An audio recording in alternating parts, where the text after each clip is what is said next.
À tous, petits et grands. Aujourd'hui, Madame Lecture va vous lire. Je commence à lire avec Martine dans la forêt. Tu vois la vieille barrière au bout du sentier?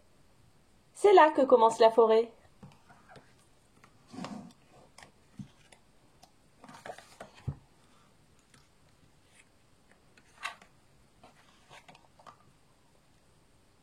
Par cette belle journée ensoleillée, en se promenant à travers champs, Martine trouve un lapin emprisonné dans une boîte de paille. Minuscule, il a pu échapper au couteau de la moissonneuse.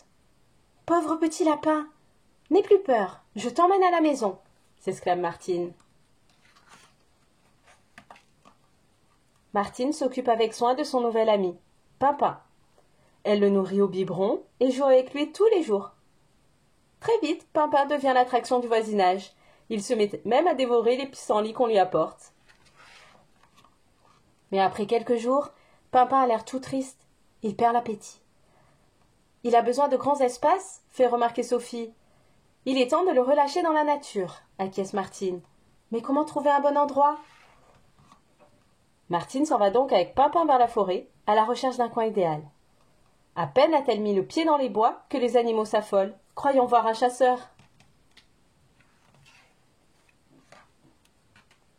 Mais bientôt, tout s'apaise.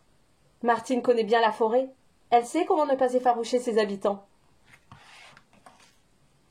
En suivant le ruisseau, elle découvre par terre des empreintes de blaireaux et de belettes. Que d'ennemis pour un petit lapin! Éloignons-nous vite.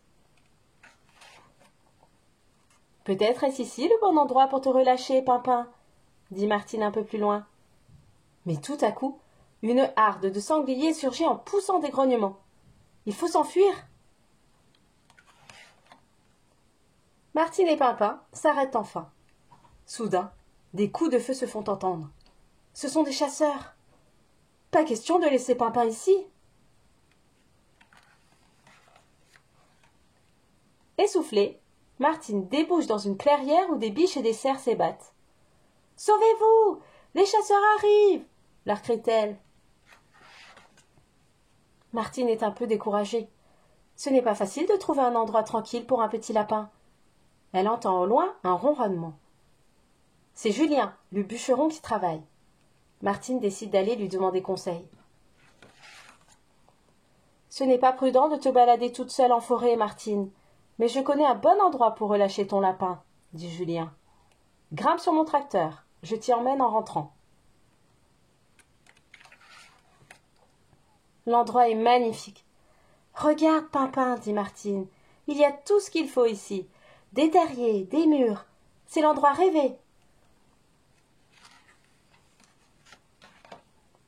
Martine fait ses dernières recommandations. Ne t'aventure plus dans la forêt. Fais attention au grand-duc, aux faucons, aux putois, à la fouine et aussi aux renards. Je reviendrai te voir.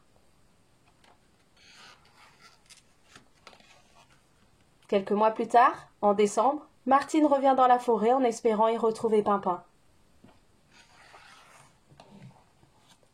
« Pimpin! Pimpin !» appelle Martine. Effrayée par ces cris, une ribambelle de lapins se disperse dans la garenne. Martine croyait avoir reconnu Pimpin.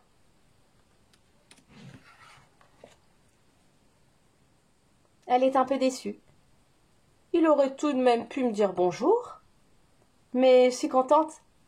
Il a trouvé de vrais copains. L'histoire est finie. Et n'oubliez pas de vous abonner à ma chaîne pour ne louper aucune nouvelle histoire. À bientôt!